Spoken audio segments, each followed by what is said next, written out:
is torn, and some black galactic thing is born.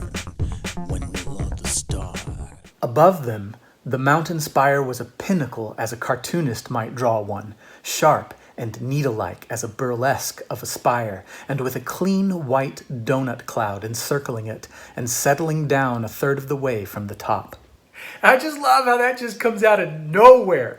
You got this primordial mountain and suddenly a cartoonist is directly invoked.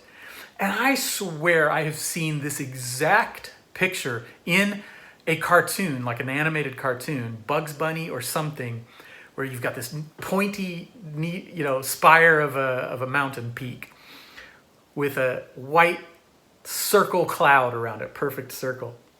And I tried to look it up and I just couldn't find an image anywhere of any sort that did that.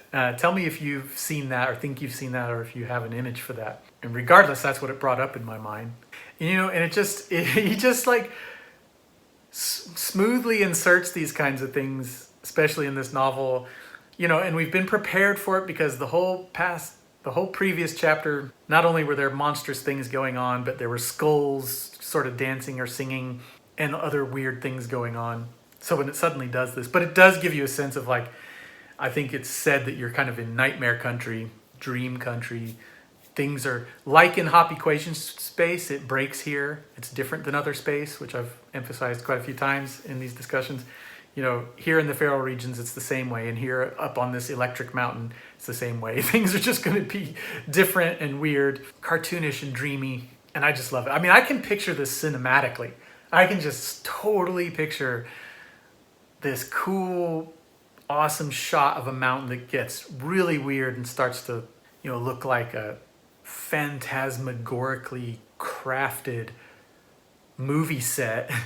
Whether you think of things like Mandy or the Northman or lots of older, French cinema or something that I don't really know, but that I've seen has weird stuff like that. Or even like Qui-Gon, I was watching that again recently, and it's sort of backdrops and sets that are these like beautiful paintings and stuff that bring you into this, so-called surreal place. I don't really like the term surreal, and I don't think that's what Lafferty's doing, but hyper-real, or this place that is not reality as we know it, but is something you can enter imaginatively and go along with it. And that's what I think Lafferty is doing here. And I'm in. I don't know about other people, but I'm in for this stuff. And then it says, the green robe caught a commerce condor in a flung net. They tore it apart and ate it raw. And you may remember that way back in chapter 2, maybe, some people grab some goats, tear them apart, and eat them raw. This also happens in the Reefs of Earth with the children grabbing a crow or crows, I can't remember, out of the sky. They like make them fall down and they rip them apart and eat them raw. Has anybody ever, is this a thing that happens? People eat raw meat like that, just like kill an animal and start eating it right away? Is that possible? I should probably look it up. But it's something that happens in Lafferty a lot and adds to, we've already been evoked that we're like in a cartoon here, but it's like a grotesque cartoon. I mean, very roughly, the only things that pop into my head are like some of the violent moments, which are many in things like Rick and Morty or that Midnight Gospel thing. And that's like a big thing now, like hyper violent cartoons. But I've tried to watch a few of them and I just find them boring when there's no more interesting thing going on there. But yeah, I get sort of vibes of that kind of thing going on in Lafferty generally, but here it's like quite specifically evoked. And then it says they look down and there's another ring around the mountain and it's black and it's the mechanical killers coming up, chasing them. And so in response to them coming up the mountain, they decide to have a rest and Scrivener tells a story. And this is really worth reading out in total. And Scrivener says that this is a story that his grandmother told him, and he says from which he thinks he gets his mechanical descent from this grandmother. And just a quick note that grandmother stories and grandfather stories, but especially grandmothers, 900 grandmothers and so on, are very important in Lafferty's fiction. And apparently the mechanicals, the programmed, also have this kind of thing in their culture. In the early days, she said, the mechanical men, her own people, wished that they had a mythos as the humans had, a mystique, a god or a founder hero, a sleeping king, perhaps. This, of course, was before the humans had given up the old hero tales entirely.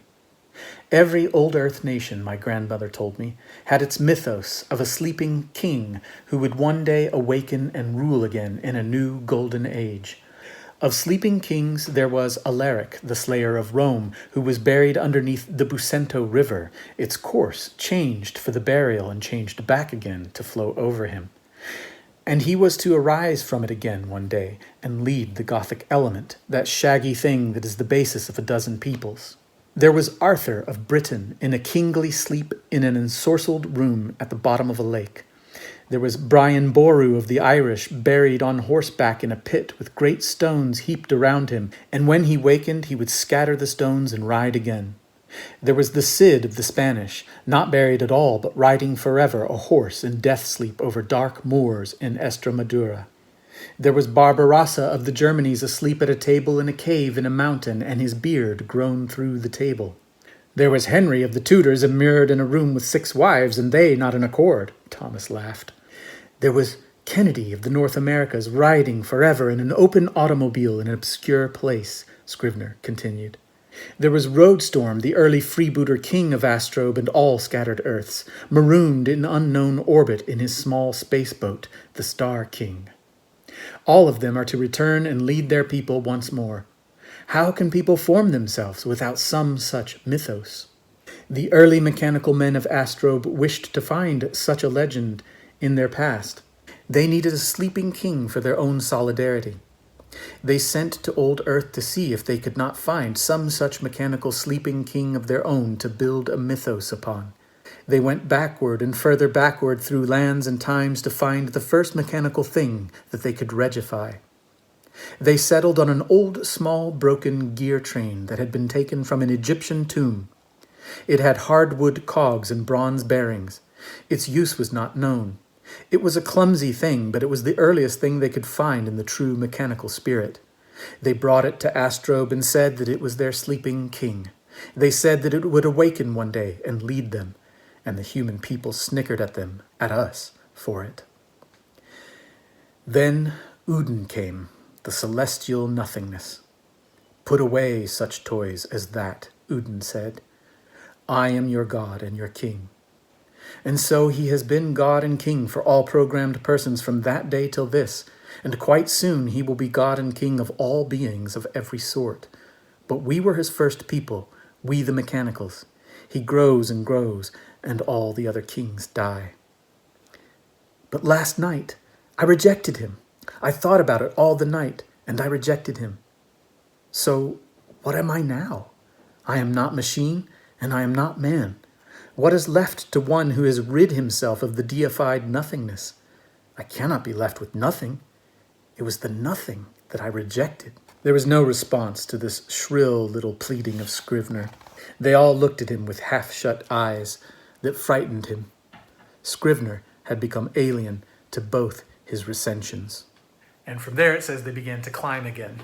Wow, I love it when Lafferty kind of breaks into this kind of stuff. I mean, I haven't read widely enough in science fiction, admittedly. So I don't know if other people have done this, but I feel like it's not something you readily run into, that like AI are like longing for myths upon which to found themselves. And honestly, I think it's a fascinating question for like now. And I will say that this is the kind of philosophical discourse that I find super interesting in Lafferty generally and in Past Master in particular, where it's not a sort of almost flat discussion or debate between characters that's somewhat abstract. And as I've said, those are full of interesting, juicy things. But here, it's a story, a narrative, which is fascinating. It's actually quite poignant, I find. A little unsettling and weird. And formally, the way it weaves in and out of the fantastical details of a legend and the contemporary details of technology is just fascinating. A king with his beard growing through the stone table and things like that, right in the midst of comical donut clouds on a spire and tearing apart a condor and eating it. and then this longing by machines for a king, for a god, for a mythos. And then it's going to be followed with other weird things. That's just prime Lafferty for me, when he's mixing it, just weaving in all these things together. And it's again another reason why people walk away from the novel going like, that was interesting, but I can't quite put it all together. It's just there's a lot there. You know, and it's pretty sinister when Udin comes on the scene and says, you know, put that away. And just that there's something kind of pathetic, you know, but, you know, the humans laughed at them for regifying and deifying this gear train. But I don't know, I find pathos there. But one of the things I'll definitely come back to and try to do a deep dive on is just, what is Udin? What is this nothingness monster, this nothing god of the mechanicals? Why is Lafferty obsessed with thinking that behind AI is ultimately nothing? What is that? And I think that probably resonates with a lot of people right now. So many people hate AI from all kinds of places along the ideological spectrum. That's not quite how I feel about it. I think there's a lot of, you know, dangers or drawbacks, but I think there's potential as well. And I've had discussions with like Gemini, the AI of Google, about whether LLMs are or can become conscious. And, you know, it was pretty insistent that it's not. It was open to that it could become, you know, like just experimenting with, you know, chatting. We've chatted a lot about Kierkegaard. And recently had a chat about Past Master and this question of Udin, the nothingness monster, which it gave a pretty good summary response to. Maybe I'll get into that another time. And I'll say as an aside, I'll put a link to this in the description. I just happened to have listened to an episode of a podcast where they were interviewing Ken Liu, whose science fiction I have been meaning to read for some time, and now it has become a priority because that guy is interesting. He is extremely thoughtful and well researched. And they talked about AI. And I would have to say that as of this moment, I probably about 99% agree with his whole position on that. So it's worth a listen to see what you think. But Scrivener reckons he's, you know, had his dark night of the soul or whatever it may be, and has made a stand, has rejected this nothingness. But he's like, what am I left with? It can't be nothing. That's what I rejected. But he doesn't seem to have a place. He's not mechanical. He's not human enough for either side, it would seem. Even his peers here are just kind of looking at him like, shh. And it kind of has this like post-programmed existential angst, which I find fascinating. And again, I know it's really speculative, and a lot of people don't like to make these like intuitive sort of leaps, maybe even illogical leaps, but I do. But I just feel this thing of like, what if AI should come to a place where they feel something like existential angst? Oh, it's great. And that, I imagine, is something that has been explored elsewhere in science fiction in great detail. Certainly, it's touched upon lightly, and I think not overly interestingly in some of Isaac Asimov's stuff that I've read. I haven't read much Asimov, but I remember reading The Bicentennial Man and stuff. And it had a poignancy to it. It was a good story, but I don't know that it really got, you know, into the proper depths of it. But I imagine others have, you know, but that he's become alien to both sides of this thing, I found, you know, kind of chilling. And from here it says that they climb up high enough that, you know, the atmosphere of Astrobe is said to be like golden, but they have gotten high enough to where it's blue again for some reason, like on Earth. And that now this donut cloud above them has become an electric torus, it says, and it's like sparking and stuff. And then it says that one of these condors comes by and cries out, "Thomas More is a fink." But immediately, like Thomas is like, "Hey, what did that fellow say?" And then he's immediately told, "Oh, that's just a hallucination. You get like hallucinations like that up here on Electric Mountain. It's just ball lightning taking shapes and stuff." And then Lafferty does one of my favorite things where he says, "Hey, here's a weird impossible thing. Just kidding." And then he slips in another impossible thing, but doesn't say he's kidding. And you're like, what? Of this sort of hallucinatory ball lightning, Adopter says, "The shapes they take are both objective and subjective. One can shape them a little with one's own mind. I once met a talking horse on the ridge right above us, and talking horses are not able to scramble up this high on the spire." So you're meant to think like, oh, another hallucination of a talking animal. But his thing is not that it was a talking horse, but that talking horses can't even climb this high. Don't be silly.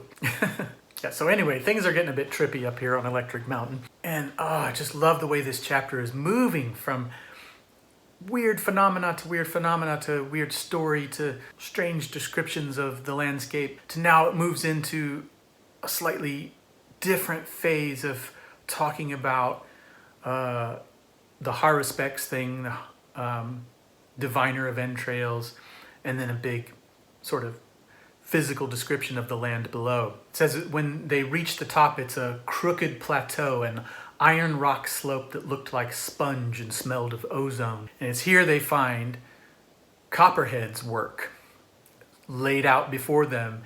One of these giant rauk birds, which is a giant rook, a giant sort of crow raven that we've heard about before. And that these entrails of this giant bird are bigger than an elephant's entrails. And so once again, as he did with the devilfish, he's trying to read something about this planet in these entrails, and it never says what it is or if he can find it, but it's this repeated motif. And as we'll see from the subsequent imagery here, even though we're never even given a glimpse of anything that he might see in that, it is, I think, meant to be emblematic of what this novel itself is doing. This novel is an act of haruspices. This novel is an act of divining what's going on in ideas of utopia by reading the entrails of utopia's monsters. Unpack that how you will. But it says here, and another sort of entrails were spread out for them to see. It had come on first dusk as they stood there, and they drank in the view as though it were new apple wine. It was the entrails of the planet below them. There were the ferals, and the glebe, and the string of cities. There was the black-green astrobe of the feral strip they had just traversed, and the golden astrobe of the cultivated regions. There were the great golden cities at their close intervals, and there was Black Cathead and the grey barrio, all of them giant things. The branch of the sea that cradled Wu Town and ended in a splinter of estuaries and canals at Cathead was a black-blue-green monster, writhing with strength and dotted with huge sea harvesters. There was Cosmopolis, standing high and wide in a special golden halo, the heart of civilized Astrobe. And to just keep going with that, there's a little aside on Evita's age again. She seems to have sons, even though she's apparently a teenager. And it keeps coming back to that, but then it gets back to this description, and it says, one could almost see the feral strips feeding the cultivated astrobe and the golden cities with their controlled counterpoint ecology. The muscles and the nerves and the veins of the planet were revealed from this height. One could see the black cancer of Cathead eating into the land and the sea and clouding the air. And yet, as the green robe had said, the civilized astrobe was only a thin yellow froth on a small part of that world. The old orb animal had but to shiver its hide and all would be gone, and it looked like a hide-shivering evening. So yeah, oh man, that's just, Lafferty doesn't do a ton of like longish landscape or whatever sort of description like that, so I love it when he lets out the throttle a little bit there. And it's just this great image of the entrails of the planet spread out as they look at these different aspects of what's going on here with the slum cities and the utopian cities and the feral regions and so on. Getting to see it from this bird's eye view, speaking of the giant bird that was killed, this mountaintop view to see the topography of it all. And it's beautiful. They drank it, dusk is coming on, and they drank in the view as though it were new apple wine. That's beautiful. And it's all described as like giants and monsters and stuff. And it's pretty nice description there of like estuaries dotted by these sea harvesters and stuff. It's like wilderness and industrial combined in the whole description. And in the next chapter, we're going to get into the details of Black Cathead and its toxicity and deprivation. So it's really cool once looking at that to then come back out and think about this aerial view of it. What would that look like, this monstrous, horrible city from way up on a mountain, kind of eating its way into the rest of it? And it's actually still not quite done with this description. After we're then told that beyond this electric mountain, there's these other mountains right around it called Corona Mountain, Magnetic Mountain, and Dynamo Mountain, and that Dynamo Mountain is in the sort of mythology the feminine mountain amongst her consorts, these other mountains. It goes back to this description and says, "In the rough diamond between them was a country so harsh as to make even the feral strips look tame. This was deeply muscled country that had sinuous depths and involved hills and ramparts. It was prototype nightmare country where everything was bigger and woollier. It was heap upon heap and spires rising in clusters to the cross-buttressed heights of the mountains. And now, as the darkness began more to deepen, all the high places were outlined with an electric blue glow." So this is some part of the whole landscape that this is the only place we seem to see it, because I don't think that's the feral regions. It's like some non-traversable region of prototype nightmare that, yeah, as it says, that makes the feral strips look tame. You know, that's a crazy thing with everything we've been through in the feral strips. In response to all this view, Thomas says it uplifts the soul. And he says this in some awe, it says. And Evita teases him that like, oh, what does uplift have to do with the golden mediocrity of Astrobe? And you don't really believe in souls, do you? And stuff like that. And he's like, yeah, when I become president, I'm gonna have to level down these emotions. And to this, Adopter says, "Aye, Thomas, you'll tell the mountains to lie down like puppies, and the lightning, you will tell it to get back in its sheath. Do you not know that this also is a part of the controlled ecology of Astrobe? The high, wild feelings attract a very small number of persons, and they repel the others. And only a very small number of persons are needed here for the balance. The persons who hold these tall feelings are regarded as animals among the animals, part of the fauna balance of the wild lands. Even the high lightning here, which you will be amazed at very soon, is treated as a commodity like any other commodity. It is packaged and shipped down to Golden Astrobe, packaged as rain-trapped nitrogen and shipped by natural flow to the ultimate consumer. That is all it is, from your point of view, not from mine. But it does come in a flashy package." And so begins the lightning display. And again, the sort of patchwork pacing of this chapter from image to image, phenomenon to phenomenon, view to view, element to element, and so on, just works so well for me. And so here it says that there are these lightning bolts 100 kilometers long. And as they flash, it says, "The persons of the party seemed transparent or interiorly illuminated from the intense glow of it. It is odd when you can see the bones of skull and ribcage of a companion by a flash so bright that it has the properties of penetrating rays." So again, there's like elements of like cartoon and like maybe old monster movies or something, but like huge flashes of lightning that just like make their skeletons show through. They're like X-rayed all of a sudden. Oh, I love this stuff. You know, Lafferty is a tall tale champion, man. If he's gonna go big, he's gonna go big. So here he goes. He's gonna like get into the lightning here. "Then the bolts of white and gold fire began to whip from peak to peak. A bullwhip 35 kilometers long snapped from Corona Mountain to Magnetic Mountain with a crooked light that literally blinded them all for a while. Here was the mystery of motion, the old paradox solved, a whip of light going so fast that it was in more than one place at one time. It was on every jag and crag at once, and yet it was but a single point of light, only a streak in being of simultaneous appearance. Or was it the Empyrean itself, the infinity of blinding light that is everywhere in the outside, but is seen only when the false sky is ripped open for the blinding moment? Then Electric Mountain itself was struck by a bolt that boiled the air and melted the rocks, and the thunderclap knocked them all to their knees. Thunderstruck, they were literally astonished, which is the same thing Latinized, impaled and numbed in every sense by the blow that shook the mountain." Yeah, I love that language, bullwhips of lightning flashing between these peaks. And speaking to an actual phenomenon, apparently, of lightning, I was reading about this in an essay. There's an essay in this volume, Entangled Worlds, edited by Catherine Keller and Mary Jane Rubenstein. And the essay is by Karen Barad, who's a really important, influential thinker in new materialism.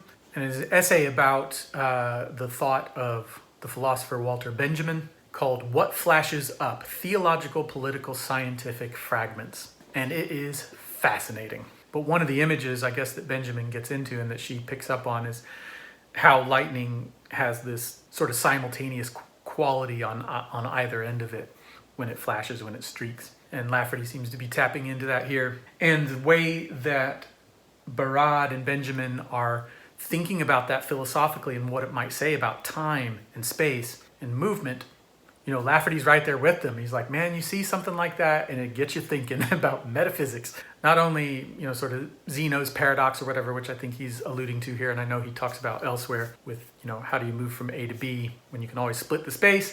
You know, he's like, it solves that because, you know, it's all simultaneous. But also probably more to the, I mean, maybe that even speaks to like Hop equation and stuff. I don't know if he's like actually thinking, you know, if he's just throwing that out there or if it ties into like lots of things going on in the novel. But it seems to me even more centrally when he talks about the Empyrean, now we're right there at the core of this novel. And I don't know a ton about this. I had read some about it in the past and I haven't kind of gone back to that research. I'd like to do that at some point.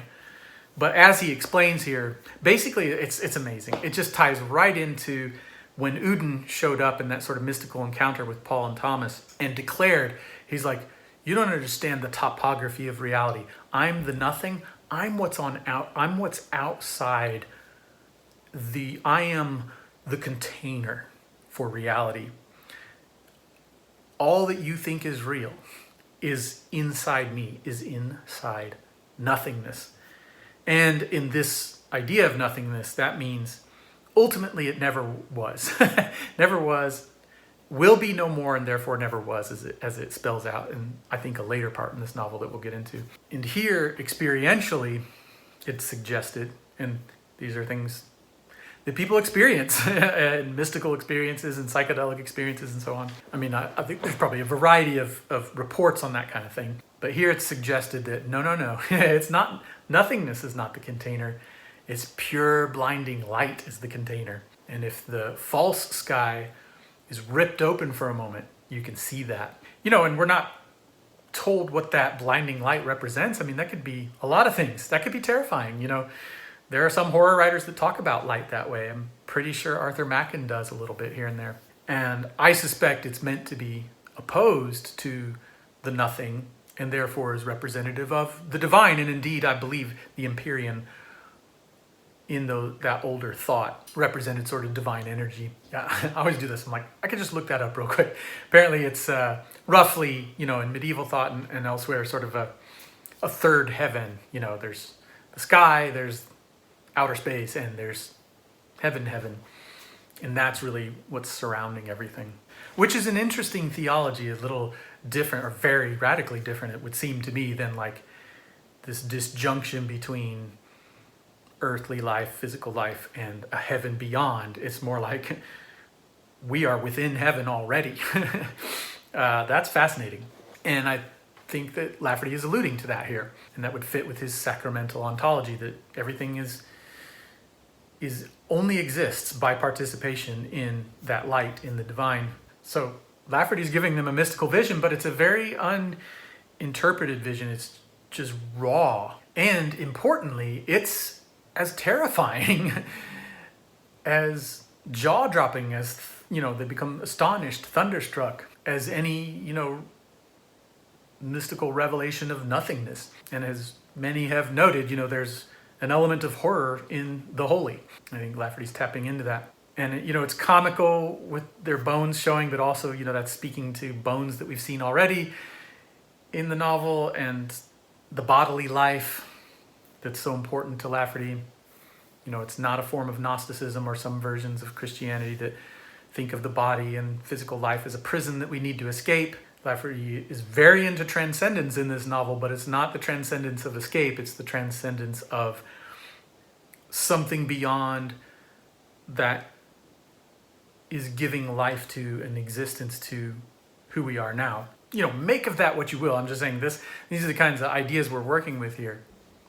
And certainly, as a fictional mythos, it creates a richly layered cosmic, metacosmic conception that I think, you know, makes a novel very interesting. So they have a fight with the killers.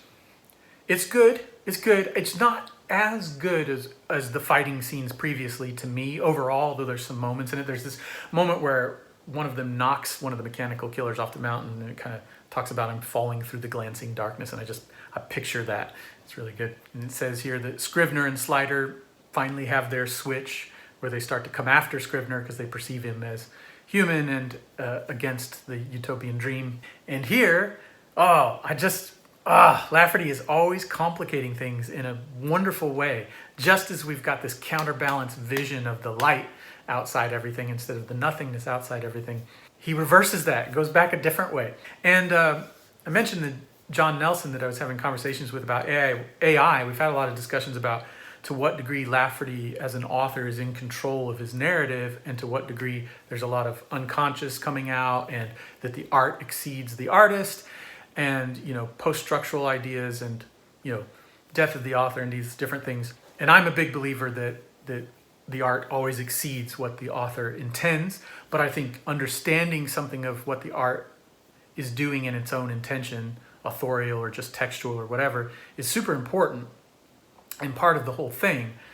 And I would subscribe on some level to dialogical, polyphonic ideas of the novel, that it's many-voiced and so on, even when there's a strong authorial, clear, overt authorial intention behind it, which I think is the case in Lafferty. And I think some interpreters of Lafferty think all you need is just to know all these details of Catholic theology and other things that Lafferty is working with. And once you can get all those pieces in place, Lafferty's actually being super clear, and you can just interpret his fiction pretty down the line and solve it.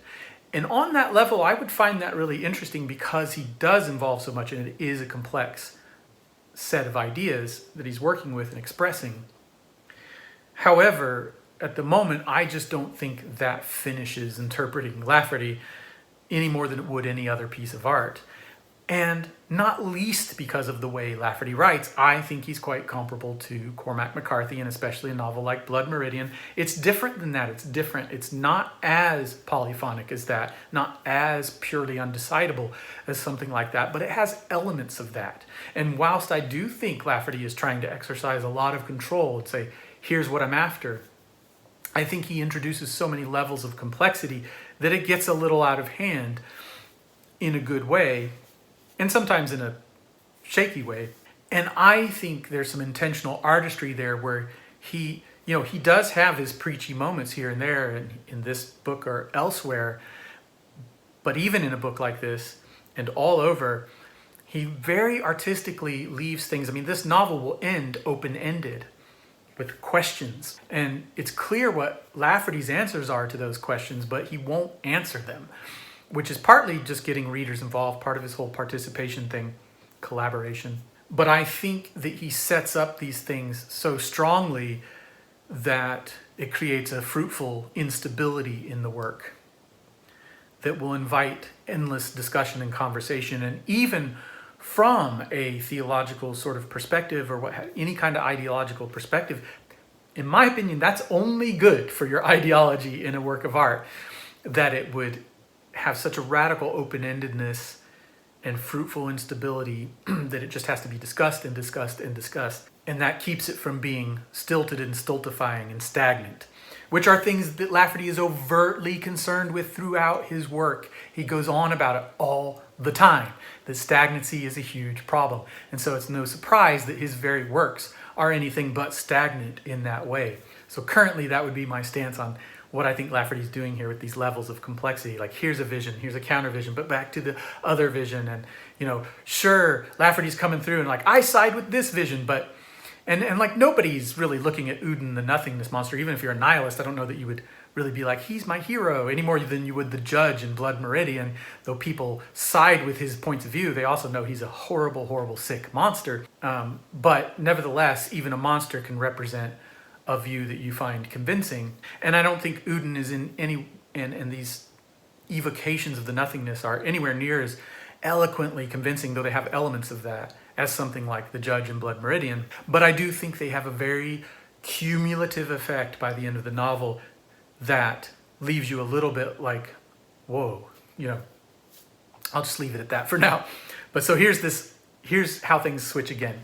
The battle in the sky still dwarfed the death battle on the mountain spire. The thunder burst ears and knocked the breath out of body. It scrambled wits, both human chemical and programmed gel cell mechanical magnetic. The light from the sky turned ordinary light black, and there were big, empty, grinning faces in the sky like high cliffs that had been there always.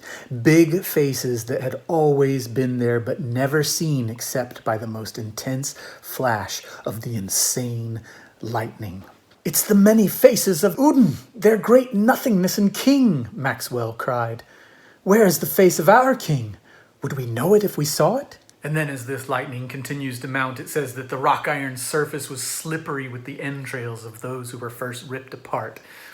So it's all this gore within the lightning as well. But that same lightning that seems to reveal the Empyrean, the divine light surrounding all things, also reveals these many faces, giant cliffs of faces, which is a great image, grinning giant cliff faces that it says had always been there. So it's like an equal claim to like sort of totality as the Empyrean, the light. And it's the many faces of Udin, nothingness, the king and god of the mechanicals. And I guess they're talking about Christ when Maxwell says that where's the face of our king? And I'm not sure why he says, would we know it if we saw it? But again, I think this speaks to how Lafferty frequently will evoke, not, he doesn't, as I've said, evoke details of something like a utopian society, but he will evoke, I guess, the evil, or the nothing or whatever, strongly and bigly. And Christ, or the Christian picture, often comes in very small and underneath and not easily recognizable. He does strange things with this all throughout. There's this lovely thing about a statue of Christ that's in a group of people in East of Laughter, the later novel East of Laughter, that sort of like contributes that point of view through just like the way the light hits its face and stuff. And it's just wild stuff like that. But even less overtly, like a story like Boomer Flats, which on the surface of it is one of his more charming, kind of funny stories about these guys looking for Bigfoot in this small town. But it becomes this big spiritual thing. And that's kind of obvious because it becomes explicit right at the end. And it reminds me of, in a weird way, different, but has weird overlaps with, again, Flannery O'Connor, her story, The River. But I only noticed as I studied it for my PhD, and there's a part in one of my chapters, I think chapter 5, where I get into this, that there's like this strong imagery in there of Eucharist, of what I called a Christo-monstrous picture of the Christ catfish serpent, but it's, it's really buried in there. So I think that's a little bit of what he's getting at here, saying, would we recognize it if we saw it? Because it's not going to be a giant face in the sky type of revelation of the Christ or God or the divine point of view, etc. For what it's worth, I think that's Lafferty's approach a lot of the time. And may I say, so I think once you have come to grips with what Lafferty's really trying to do, and then if you want, if you can, if you think that's right, as I do, you come to grips with what is exceeding what Lafferty's trying to do, there's still another element here, and that's that whether you can see it in Lafferty or the excess, I think that we are permitted, with respect and understanding and stating the point of view of the work first, it is ethical to use a work of art for our own ends on some level, acknowledging that we may be breaking off from what it's trying to do, but we want to use some of its imagery and so on, which incidentally, as I understand it, is exactly what Christians have done. Christians have done for thousands of years with non-Christian works, especially those written before them, the way the Christians took the philosophers and the mythologists and so on and said, here's what they really meant, or here's how we can use this as Christian imagery and so on. And if it's good enough for them, then there's nothing saying that can't be done with their works. It's fair play, come on. And here I'm not trying to depart from Lafferty's Christian point of view or anything, but I do want to say that there's so many things, especially I've been so struck in this novel that he's doing, that I think have these bigger or different sort of related applications that become like almost allegories or metaphors for things we're dealing with in life, whether you're that kind of believer or not. As I said, with the killing the devil every day so that you can limb his limits, as the novel says, so that you can see the devilish force in the world the forces of evil are not everything. You battle your demons every day so that you understand they're not the totality. Well, here again, I think kind of on that same theme, and I think this really touches some of us who feel overwhelmed by the giant faces of evil that seem to rule the world sometimes, and I know everybody thinks differently about who that is and whatever, but regardless, that sometimes the truth or the good or whatever is going to come in a smaller way, and we need not entirely lose hope just because, the lightning flashes are revealing the darkness or the evil or whatever. They're revealing other things as well that may not be easy, but that counterbalance that. And also there might be quieter things happening under the surface that we can hold on to and be part of, if that makes any sense. Let me know what you think about that, if that's touching you in any way. Touching you. I become an evangelist all of a sudden. Reach out, touch your YouTube screen. I guess you already are on your phone. Little did we know. So we're almost done here. We're rounding out. Basically, they fight some more. All but 3 of them die. And when this one big flash of lightning comes out, they had this plan to that's when they rush down the mountain past the mechanical killers. They get down into this savanna, and it says, "The storm was above them now, and they were no more in the middle of the display, but they were charged and full of spark. They glowed with coronas about them, blue electric auras. They shined and hissed like ghosts." So just rounding out the fantastic imagery of this chapter. And at this point, I finally want to say, oh my God, the parallels of this chapter with specifically, I think, chapter 4 of Blood Meridian and some other parts of Blood Meridian that talk about these fantastical displays of lightning out in the southwestern desert all night long, summoning up demon kingdoms that disappear again, and the way the mountains seem to be sucked away, and all these kinds of things, and the way, sparks and coronas and things get on the men and the horses and stuff. Oh, it's just, this is what I mean when I say that Lafferty is a southwestern writer like McCarthy. And once I started reading McCarthy, I was like, wait a minute, there's so many things. I'm getting all these weird resonances. And sometimes it's hard to remember or point to all the little ways that they kind of overlap. But, and there's other places I could point to in this novel, but there's so much of this novel I'm realizing more and more that I always say that Lafferty takes his southwest to the stars. And that can be really lame when you just use a Earth setting to try to describe another planet. That's not what Lafferty's trying to do. He's not trying to do this really cool evocation of alien ecology or whatever. I mean, there's definitely some of that, and I get some of that out of a novel like this, but that's not really what he's after. He's operating on a kind of different sort of allegorical, mythical level and other things going on there. And it's more intuitive the way, I think what he's describing here is things he's experienced in Oklahoma, because it's in Tornado Alley. It's known for extreme weather, including insane displays of lightning. I've talked about this before in various videos, snuffles and whatever. And of course, he's doing a tall tale version of that. That's the way he does speculative fiction. He's like, oh, I know how to exaggerate and tell weird versions of reality the way science fiction writers do.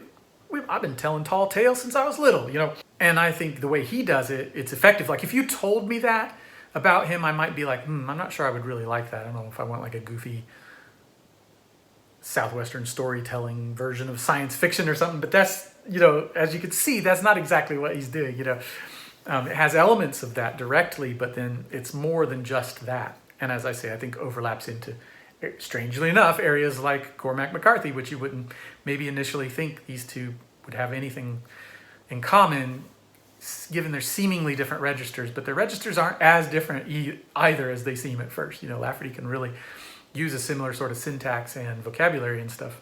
And indeed, he reflects the later McCarthy who tailors back a lot of this stuff into a more Hemingway vibe, along with a trimmed down Faulknerian or Joycean type or Melvillian type language.